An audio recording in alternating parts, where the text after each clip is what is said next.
ពុទ្ធសាសនាមកងរៃដល់ថ្ងៃស៊ីថ្ងៃដល់យប់ស៊ីយប់ដល់លើញោមនេះឃ្លានថ្ងៃញ៉ាំថ្ងៃឃ្លានយប់ញ៉ាំយប់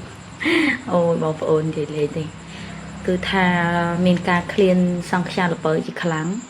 ចឹងហើយក៏បែកកំណត់ធ្វើកដាលយប់ហើយធ្វើវីដេអូបងប្អូនមើលមកទៅចឹងខ្ញុំក៏មានលពើហ្នឹងពីរផ្លែលពើហ្នឹងគេឲ្យទៀតបងប្អូនអើយឃើញវាអត់ស្មើគ្នាលពៅមួយមូលមួយវែងមួយខ្លីចាតែហេតុដែលយើងឃ្លានហើយយើងយកវាមកឆ្នៃធ្វើតអញ្ចឹងហ្នឹងដំបូងខ្ញុំត្រូវពុះចោះលពៅហ្នឹងឲ្យវាមានប្រឡោះដើម្បីខ្វេះគ្រាប់សិន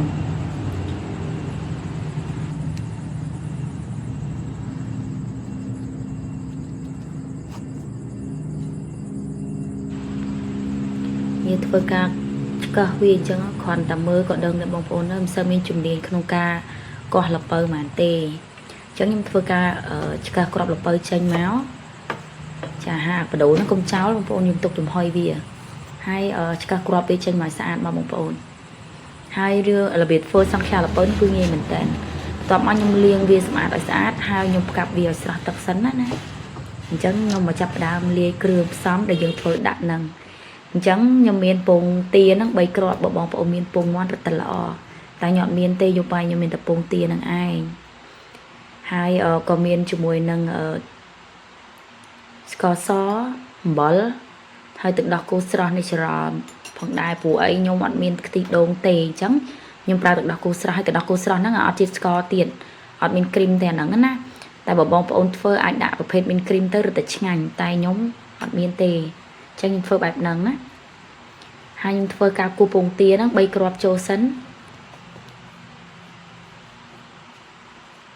បន្ទាប់មកស្ករសខ្ញុំដាក់3ស្លាបព្រាបាយរសជាតិហ្នឹងគឺផ្អែមមកល្មមមកឆ្ងាញ់បងប្អូនហើយអំបិលមកចុងស្លាបព្រាកាហ្វេបន្ទាប់មកខ្ញុំដាក់ជាមួយទឹកដោះគោស្រស់ហ្នឹង150 ml ណាអញ្ចឹងយើងធ្វើការក្លុកវាឲ្យចូលគ្នាតែមួយនិយាយទៅឲ្យម៉ត់ហ្មងណាឲ្យវាជាសាច់តែមួយណា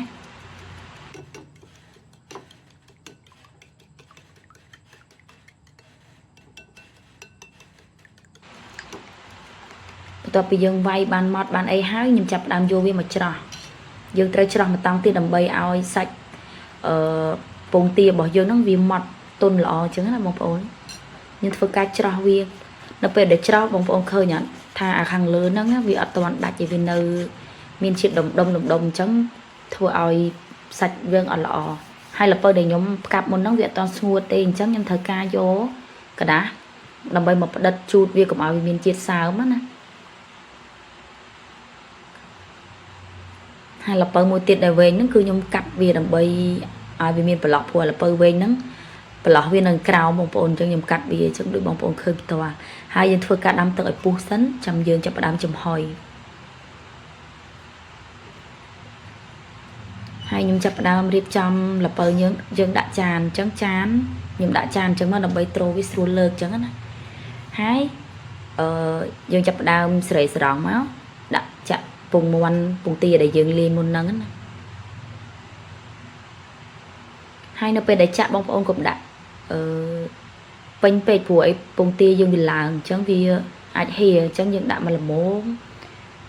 ចិត្តពេញទៅបានហើយព្រោះដល់ពេលវាឡើងមកពេញមកល្មមហើយរបៀបធ្វើនេះបងប្អូនបើសិនជាមានស្លឹកតើយដាក់ច្របាច់ជាមួយស្លឹកតើយរត់តែឈ្ងុយធ្វើឲ្យពងសាច់សង្ខ្យាយើងនឹងវាឆ្ងាញ់អញ្ចឹងណាតែខ្ញុំអត់មានទេដូចខ្ញុំនិយាយអញ្ចឹងខ្ញុំធ្វើកដាលយកបាយបងប្អូនអើយម៉ោង8 9ហ្នឹងនេះអញ្ចឹងអត់មានអីគ្រឿងគ្រប់ទេមានតែប៉ុណ្្នឹងឯងតែគ្រឿងផ្សំស្ករនិងទឹកដោះគោអីហ្នឹងគឺចំណុចប៉ុណ្្នឹងអូខេមកឆ្ងាញ់ហើយចង់ដឹងតើពងទាយើងឆ្អិនអត់យើងចាក់វាមើលបើវាអត់សើមអត់ជាប់ទេអាហ្នឹងឆ្អិនហើយសង្ខ្យាលពៅរបស់យើងគឺរួចរាល់រសជាតិគឺ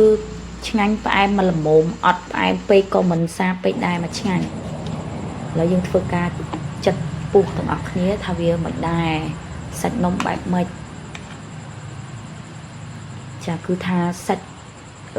សង្ខ្យាយើងឡើងទុនល្មើយហ្មងបងប្អូនគឺទុននិយាយទៅទុនឆ្ងាញ់ហ្មងណាដោយសារយើងប្រើទឹកដោះគោផងម្យ៉ាងយើងត្រងវាទៅធ្វើឲ្យសាច់ទុនណាហើយលពៅខ្ញុំរៀងខ្ចីបើសិនជាបងប្អូន រើបានល្ពៅហៀវចាស់រត់ទៅឆ្ងាញ់អញ្ចឹងវីដេអូខ្ញុំមានតែប៉ុណ្្នឹងទេបងប្អូនពុទ្ធសាសនានាងកងរ៉េចប់ហើយនៅតែនាងខ្ញុំទេធ្វើការញ៉ាំបន្តជាងអរគុណចាបងប្អូនសម្រាប់ការទស្សនាវីដេអូនេះដល់ចប់អញ្ចឹងណាហើយកុំភ្លេចជួយ Subscribe ខ្ញុំផងវីដេអូខ្ញុំមិនដឹងពេលណាបានគ្រប់គោលការណ៍ទេអញ្ចឹងសង្ឃឹមលើពុកម៉ែបងប្អូនណាជួយ support អរគុណបងប្អូនហើយខ្ញុំនឹងព្យាយាមរកវីដេអូថ្មីដើម្បីបងប្អូនបានមើលហើយនឹងបានចំណេះដឹងទាំងអស់គ្នាអរគុណបងប្អូន